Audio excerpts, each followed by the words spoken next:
Don't use someone else's charger without asking. Oh my God! Kahit saan ito nangyayari. Opisina, tahanan, naku. Madalas ito nangyayari sa tahanan. Kaya sa simpleng bagay ay nagkakagulo-gulo ang pamilya dahil gusto ng isa, i-consider siya dahil anak siya o kapatid. Kaya kapag hinanap sa kanya, kapag napagalitan siya na bakit kinuha, hiniram, actually, hindi masasabing hiram kapag walang pahintulot at hindi nagpaalam. So, ang tawag doon, kinuha. So, kapag kinuha ang isang bagay at kino-confront ng may-ari, magagalit agad. Sasabihin, charger lang yan. Ba't ka nagagalit?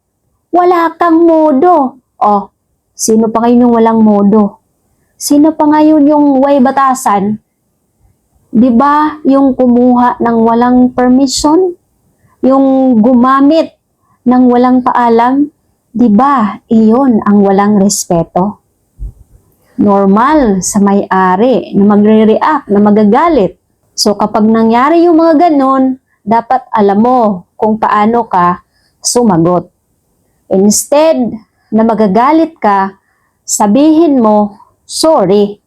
Hindi yung ikaw pa ang nagagalit, na hindi naman sa'yo. Nahon ngayon, ang charger ay halos extension na ng personal space ng bawat tao. Lalo na ako. Ako ayaw ko talaga gamitin yung mga charger ko. Kasi gusto ko, hindi ako magkakaroon ng problema. Pag gamit ko, nandoon agad. Kaya ayaw ko talaga magpapasok ng tao sa aking kwarto. Kasi alam ko kung saan nakalagay yung mga gamit ko.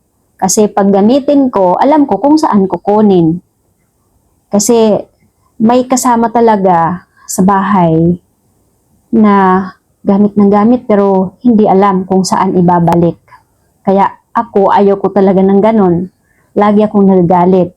So kaya ito, episode na to, ginawa ko to dahil nirelate ko sa totoong buhay, sa mga nakakasama ko, hindi lang sa tahanan kundi sa labas.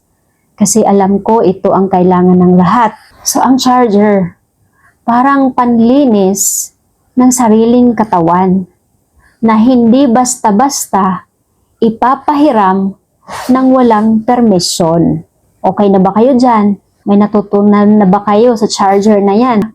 Kung hindi ka man disiplinado, paano ibalik agad, paano manghiram, bumili ka na lang ng sarili mong charger.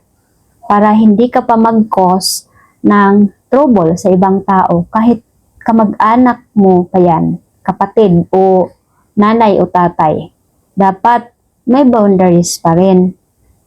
Magrespeto tayo kahit magkadugo. Kasi ang bawat respeto at konsiderasyon ay nagdadala sa atin ng pagiging happy family. Nagdadala ng magandang relasyon sa bawat tahanan.